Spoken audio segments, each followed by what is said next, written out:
Hi science students, this is Mrs. Gaunt.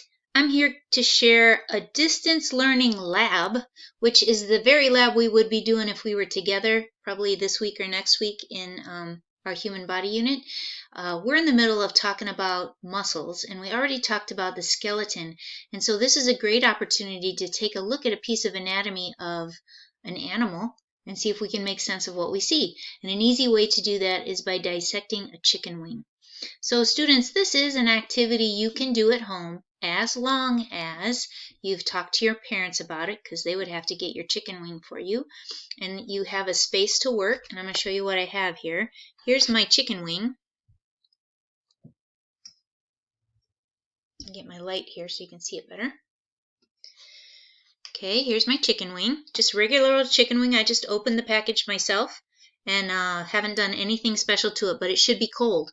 Raw chicken carries the bacteria Salmonella, and it can spread from object to object, from person to person, from contaminated hands to your food if you aren't careful to wash your utensils and wash your hands when you're done with your dissection. It's not going to hurt anything to do this, to touch it now. I just want to make sure that I don't touch my eyes, don't touch my mouth with this chicken goop on my hands, because I want to wash with soap to make sure that I'm all clean before I touch anything else that's clean. Likewise, I have a pair of kitchen scissors. These are going to get pretty dirty and they need to go in the wash, get soapy in hot water. Don't leave your mess for somebody else to clean up. If you're doing this job, if you're doing this lab, you clean up just like you would at school. All right, so really quick, I want you to take a look at this chicken arm. Let's call it an arm. It is a wing, but remember in our natural selection unit, we used clay to make models of arms of humans and bats and cats and whales. And we'd find, if we did it of a bird, that we'd see similar bones. We see a bone up here, one bone. We see two bones right here. We see a cluster of little bones down here by the wrist, and then some longer bones that give some motion to your fingers, your phalanges. Chicken arms, chicken wings are really similar. I'm going to do it this way, I think. This right here is the upper arm, so it's like this part of my arm. This right here is like my forearm, and this right here is like my hand. Right, so this would be right here, this joint would be like my wrist. Hopefully you remember that that's a gliding joint from our unit on the skeleton. And this bone, this joint down here where these bones all connect, would be like my elbow. What kind of joint is my elbow? Only moves this way and can't move the other way at all, so that's a hinge joint. And then up here would be the where the bone connects to the shoulder, right? And that gives me great range of motion in my shoulder. What kind of joint is that? That's a ball and socket joint. So great, we've got all kinds of joints represented in this chicken arm now. And we haven't talked about the integumentary system, which is skin and hair, but think about this when we get to that unit, because this is skin of an animal, and the feathers that we see, and I can see a few feathers on here, are like the hair that you see on a mammal. All right, so I need to get rid of this skin before I can see the bones, and if you're doing this, make sure that you're being very careful with the tissue that's under the skin. We don't care about the skin, so you can rip that off as best you can, but be careful in the process that you're not also accidentally cutting into and ripping up the muscles. So see how there's this fleshy kind of stuff in the middle? There's no muscles under that, so I'm just going to start cutting right there. But I also want to make a separation between the skin and the tissues underneath. So I'm going to also pull up on skin right here, kind of on the side, and pull it so it's a little bit separate from the muscle underneath. You'll be able to feel it, that it's very thin and there's no muscle under it. You should be able to feel the difference where there is muscle and where there's not. And where there's not, that's where I want to make a cut. Just the skin, not the muscle. And once I make a cut like that, I can slide my knife in it and cut as I go. Be careful as you're using knives, especially if it's a scissors, especially if it's a very sharp one. You don't want to push against this if your hand is right at the end, because then if you slip, you're going to poke into your hand, and that will hurt. All right, so make sure you're following all the safety protocols here if you do this at home. So I cut away some of this, right? You can see, I hope, that between the skin and the muscle, there's this tissue that's kind of clear. Hopefully I can show you, which is called connective tissue. Let me see if I can get a better picture of that. But as I'm cutting away the skin, I'm exposing more of the muscle. And you can, oh, there's a good bit right there of the connective tissue that you can see. Let me cut this away. Okay. This stuff right here, this see-through stuff, that's the connective tissue, right? We don't need that either, but it's pretty stubborn. It wants to stick to your muscles. It wants to stick to the skin, so you might need to cut away. Just make sure you're not cutting away muscle, because we want to see that. Here's some more connective tissue, right? And I can use my fingers to kind of stick my fingers underneath between the skin and the muscle to try and separate them. When I get it fully apart, then I can use my scissors. And I want to wait to use my scissors until I've pulled it away from the muscle, because when it's really close to the muscle, that's when you're in danger of cutting or tearing the muscle. All right, hang in there. I'm going to try and get this fast so we got something to see.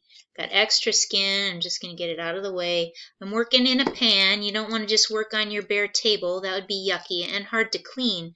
And by working in a pan like a cookie sheet like I have here, then everything is kept in one spot. And I can just walk it over to the trash when I'm done, and then to the sink after that. Okay, oops, let's make sure I'm not cutting anything I don't want to cut. All right, so I've got this top part pretty well taken the skin off. The bottom part still has a little skin. Let me pull off the top here so we can see it.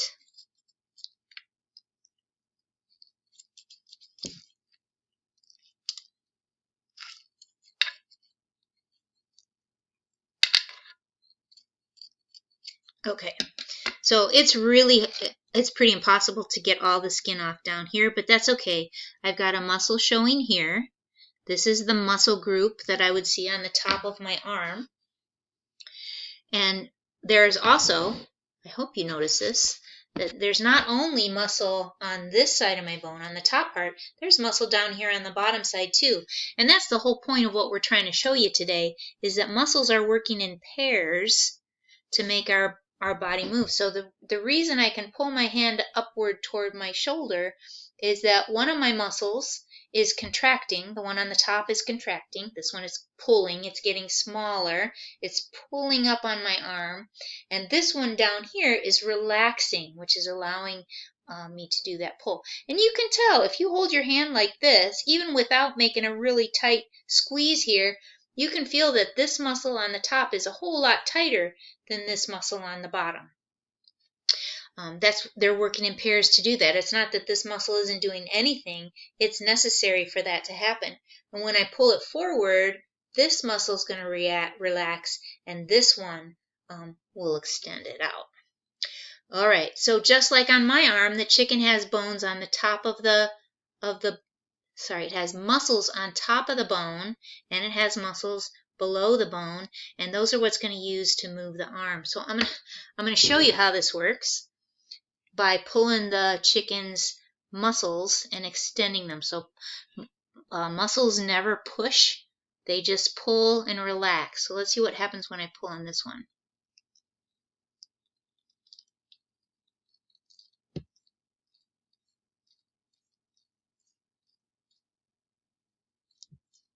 So weird.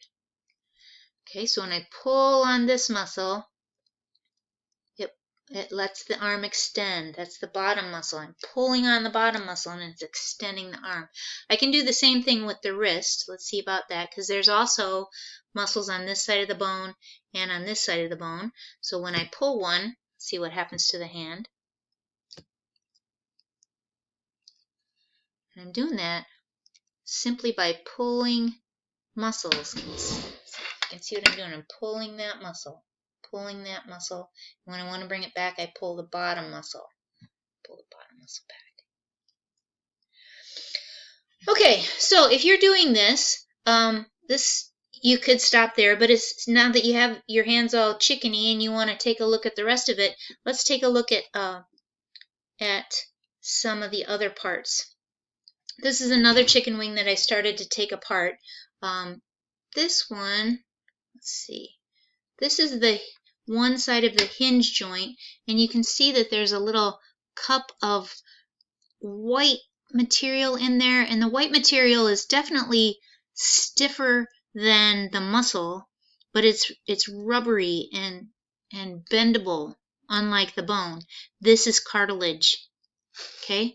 I also tore off one side of the chicken muscle. It's not connected on the other side. It would normally be connected down here, but I took it off because I want to show you that the muscles are connected. Oh, there's a good way to see it. The muscles, I hope you can see it. There's that shiny sliver right there, that ribbon. That is a tendon. That's what connects muscles to bones. And so if you tear a tendon or something like that, you're actually separating muscle from bone, which is really, really bad. So, and as you see when I pull on this muscle again, I make the chicken wing move, right? Here's the other side of the chicken bone, right? And I want to show you that one too because it has, oh, I wonder if I have some ligaments here I can show you. I probably do, but I'd have to clean this one off a little bit more. If you look at the end of some of these bones when you're bringing them apart, like this one, has a really good view of spongy bone. Let's see if you can see it. Spongy bone. I don't know if you can see it. It's got a bunch of little holes in the end, and it's red. And the reason it's red is because it's got blood vessels going through there. And you remember that our blood cells are made in our bones. All right, one thing I want to try and show you before I'm done. I broke this bone open, and so now we can see the red on the inside of the bone. That's going to be the marrow. And then I might have to cut away some more of this for us to see the ligaments. Ligaments would be bone to bone, where bones are connected to bones. It's again a white stringy kind of stuff, kind of like the tendons, but tendons are connecting muscle to bone, and ligaments are connecting bone to bone. So let me see if I can show you some here before we stop.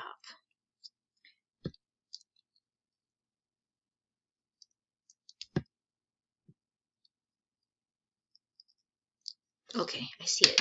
It's just got a bunch of raw meat in the way, so it's hard to see. Okay, this is a piece of bone right here,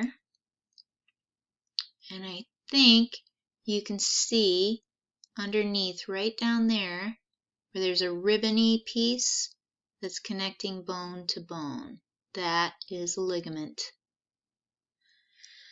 All right, I'm going to go wash my hands. If you do this, good luck. Take a picture and send me a picture. I'd love to see it. And if you don't, I miss you. All right, bye.